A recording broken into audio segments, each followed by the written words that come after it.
আসসালামু আলাইকুম ওয়া রাহমাতুল্লাহ।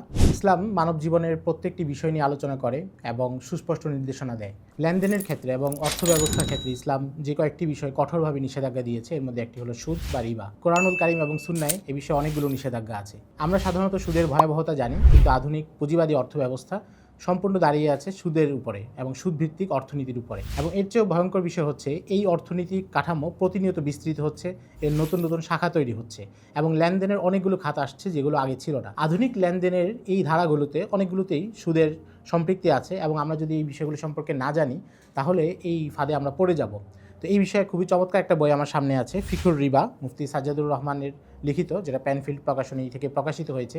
এই বইয়ে তিনি আধুনিক লেনদেনের ক্ষেত্রে যেই জায়গাগুলোতে রিবা আছে এগুলোকে চিহ্নিত করেছেন এবং এগুলোর ইসলামী সমাধান দিয়েছেন যে এই ক্ষেত্রে আমরা কীভাবে বাঁচতে পারি বা বিকল্প ব্যবস্থা কী হতে পারে। এবং এর শুরুতে তিনি সুদের পরিচয় নিয়েও দীর্ঘ আলোচনা করেছেন।